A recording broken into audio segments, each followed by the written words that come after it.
Avant de suivre la vidéo, abonnez-vous et cliquez sur la cloche pour recevoir toutes les notifications afin de ne rien rater sur Kassai Développement TV. Pour être informé, éduqué, suivez Kassai Développement TV. Merci sur le pas. Kassai Développement TV. Kassai Développement TV pour une éducation citoyenne responsable. Kassai Développement TV. Mon intervention sur la synthèse du discours du président de la République sur l'état de la nation. Parfois, il ne faut pas réagir pour réagir et c'est pourquoi j'ai pris le temps de suivre en direct le chef de l'État lors de son discours sur l'état de la nation le 11 décembre 2024.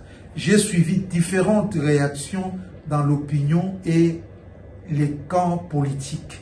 J'ai même pris le temps d'écouter et réécouter les propos du numéro 1 congolais afin de ne pas ressembler aux négativistes qui ont toujours prévu à dire même avant que le discours lui-même ne soit fait. Ils ne prennent pas le temps de saisir la portée et le profondeur de l'adresse du chef de l'État. Mais pour moi personnellement, je résume ce discours en une phrase. Il y a de l'espoir pour un Congo fort, uni ou unifié et prospère.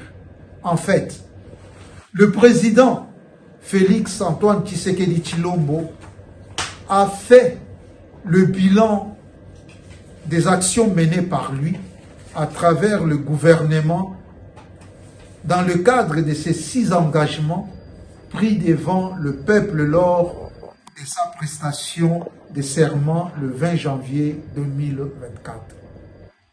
Encore faut-il relever que cette première année n'a pas compté 12 mois, mais bien moins, s'il faut décompter les péripéties ayant entouré l'identification de la majorité parlementaire, la désignation du Premier ministre ainsi que l'investiture du gouvernement. C'est même d'ailleurs un des motifs nécessitant certains ajustements dans notre constitution afin d'éviter de perdre le temps après l'élection du président de la République, et cela vaut pour tout celui qui briguera un mandat présidentiel. N'empêche, mais pour près de 6 mois de travail, le bilan présenté est très satisfaisant au regard des résultats. En gros, j'ai relevé quelques éléments essentiels et la plupart d'actions réalisées ont produit des résultats ayant des corrélations avec plusieurs engagements. Le cas de 1. La diversification de l'économie et sa compétitivité qui ont produit des effets sur le plan non seulement de la création de plus d'emplois avec la mise en place de plusieurs unités de production, mines, usines de fabrication, appui au secteur agricole et autres, mais aussi de la protection du pouvoir d'achat à travers les efforts faits pour juguler l'inflation et stabiliser le taux d'échange suite à la dépréciation du franc congolais ainsi que la stabilisation du cadre macroéconomique et l'amélioration du climat des affaires afin de soutenir la croissance économique. 2. Le gouvernement prévoit même d'atteindre la croissance de 6%, un rythme nettement supérieur aux 3,8% attendus en Afrique subsaharienne. Toutes ces avancées ont élargi les marges de trésorerie et permis à la trésorerie de financer plusieurs projets dont le programme de développement local de 145 territoires, les infrastructures et voies de communication. Pendant ce temps, l'avenant au contrat minier signé avec le groupement d'entreprises chinoises a permis de réaliser des travaux de voirie de Kinshasa, des routes nationales et autres infrastructures à travers le pays. Au 27 novembre 2024, les réserves internationales représentaient 6 milliards 117 millions 50 000 dollars américains, couvrant 14 semaines d'importation et renforça la capacité à faire face aux incertitudes économiques. Les ajustements des prix des produits pétroliers ont permis aux consommateurs de faire des économies et épargne. 3.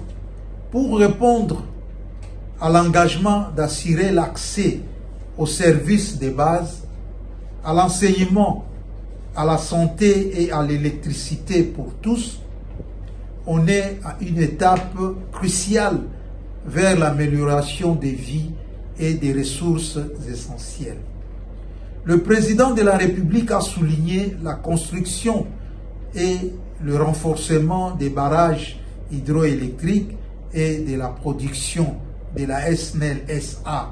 Des projets de construction de centrales solaires sont en cours d'exécution, dont certains en phase terminale.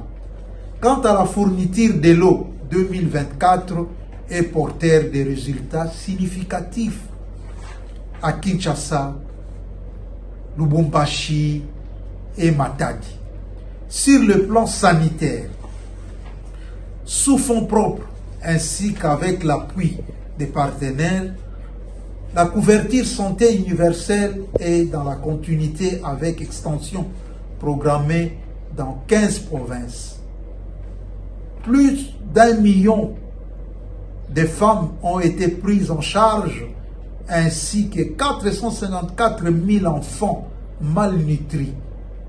Des infrastructures sanitaires sont construites et il est projeté la construction d'au moins un hôpital général de référence dans chaque province, avec la digitalisation du système de santé, l'identification des personnes vulnérables a été rendue possible. Il y a eu mécanisation et alignement du personnel de santé, le médecin, infirmier, spécialistes, agents d'administration et autres, mais également la poursuite de la reconnaissance en grade de personnes éligibles en vue de reconnaître leurs services rendus. Quant à l'éducation, dès le premier mandat, un accent a été mis sur la gratuité de l'enseignement et la lutte se poursuit en vue d'améliorer les conditions de travail et d'accompagner cette politique bénéfique pour notre jeunesse. La construction de plusieurs infrastructures scolaires est exécutée dans le cadre du PDL 145T. 4. S'agissant de son engagement à avoir des services publics très efficaces, le chef de l'État a souligné des avancées réalisées depuis le premier mandat avec l'identification biométrique des cadres et agents de la fonction publique. Et pour la première fois depuis l'indépendance, des annuaires des fonctionnaires publics ont été publiés pour Kinshasa et cela se fera pour le reste de la RDC afin d'éliminer les doublons.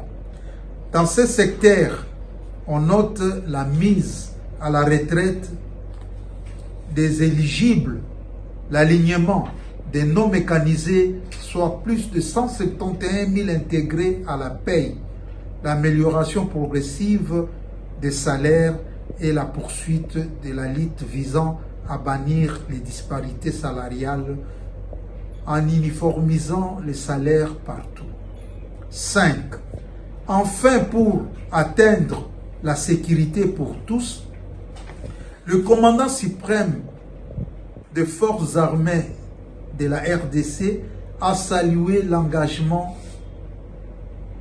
des FARDC et des forces d'autodéfense, les patriotes Wazalendo, ainsi que l'accompagnement des forces régionales dans la conquête de la paix dans l'est de la RDC. Il a mis l'accent sur la diplomatie et son rôle important dans la recherche de la sécurité mise à mal par les forces obscures montées par certains voisins, dont principalement le Rwanda. La RDC, suite à la diplomatie, est devenue un acteur incontournable avec des avancées majeures dans son élection au Conseil des droits de l'homme. La RDC a présenté sa candidature comme membre non permanent du Conseil de sécurité de l'ONU et elle a aussi connu sa nomination comme membre du Conseil de paix et de sécurité de l'Union africaine en avril 2024. Pour affirmer sa souveraineté, la RDC est aussi dans la dynamique de renforcement des capacités des forces armées de la RDC, FARDC, en termes de formation et d'équipement. Alors que pour la lutte contre le banditisme urbain, précisément dans la ville de Kinshasa, avec le phénomène Kuluna, des mesures ont été prises pour éradiquer ces phénomènes. Voilà pourquoi la police et les administrateurs des territoires ont été dotés de matériel roulant ou les engins roulants. Outre l'expérience tentée a réussi avec les désormais bâtisseurs formés au service national pour donner un sens à leur vie. La réinsertion sociale est prévue et tout celui qui s'y opposera sera exposé à la rigueur de la loi. La justice étant un des baromètres de la démocratie, l'IDPS a toujours prôné un état de droit. Voilà pourquoi le secteur de la justice a été renforcé avec le recrutement et l'affectation de plusieurs magistrats à travers le pays. Des états généraux de la justice ont été organisés en vue d'améliorer la qualité des services rendus par la justice. Loin de nous l'idée d'avoir tout ramassé. Mais voilà l'essentiel que nous avons noté sur le discours du chef de l'État et garant de la nation. Et nous gardons espoir que la dynamique est engagée pour faire de la RDC un État fort et un partenaire incontournable dans plusieurs secteurs, comme c'est déjà le cas en ce qui concerne le secteur de l'environnement. Grâce à la diplomatie, la RDC est devenue un géant de ces secteurs et on ne peut se passer d'elle quand les rencontres et questions liées à l'environnement sont organisées et évoquées à travers le monde. Je vous remercie. Kassai Développement TV. Vous voulez être informé, éduqué, suivez Kassai Développement TV. Merci de suivre le pas. Kassai Développement TV. Kassai Développement TV pour une éducation citoyenne responsable. Kassai Développement TV. Kassai Oriental, Kassai Central, Lomami et Sanko. Suivez KD TV. Merci de suivre le pas. Abonnez-vous à notre page Facebook Kassai Développement TV. WhatsApp +243 815 068 909.